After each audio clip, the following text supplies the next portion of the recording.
Last Wednesday, Iraqi refugee Salwan was murdered in his hometown in Sweden. This next Monday, a Swedish court will decide if they will continue prosecuting the murdered man for inciting ethnic hatred. Apparently, being a follower of the Mohammedan religion makes you belong to some race. It very strongly reminds me of another murder and even more disturbing things that happened the following days and weeks in my home country, the Netherlands. In 2004, Theo van Gogh was shot down in Amsterdam, and then the murderer attached a 5-page letter to his chest with a knife. He then started slitting his throat and nearly beheaded him.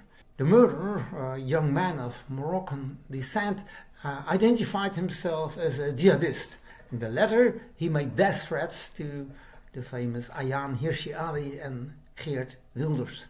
On the day of the murder of Van Gogh, an artist in Rotterdam painted the text "Thou shalt not kill" on the outside of a studio. His studio was near a mosque, and that mosque had complained about the text. Please let that sink in. The police felt that this text had to be removed. Please let that sink in too. Exactly 2 weeks after the slaughtering of Van Gogh, a Christian fundamentalist Jan Hein Donner, who at that moment was a member of the government, wrote that he rejected the gross insult to the deepest convictions of people. He also pointed to the possibility of dealing with scornful blasphemy by means of criminal law. Later, that same Jan Hein Donner became vice chair of the Council of State, a very important judicial organization in the Netherlands. Hundreds of thousands of Dutch people in 2004 had their eyes opened to the reality of the Mohammedan doctrine. For some of them, those eyes closed again over the years. I started studying in preparation for writing my first book in Dutch, Islamophobia, yes, with a question mark. When it was published, I still had hope that my book could contribute to the debate in my native country.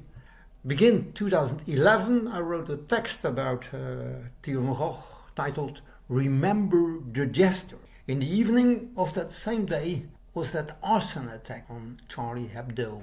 Nowadays people are still attacked or even murdered because of those Deense cartoons. Some years ago, however, a penny dropped on my side. So now I recently published my book 4949, The Emperor's Old Rags. Take a look at it on my website, olddutchpainter.works. Salwan Momika knew he was going to be killed. He sacrificed his life.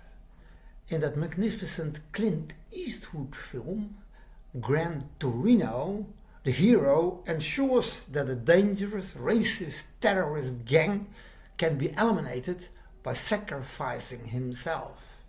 He makes a gesture as if he is picking up a gun, while he is a real target for the terrorists. His death and his killers, however, are now well depicted. Problem solved in that movie.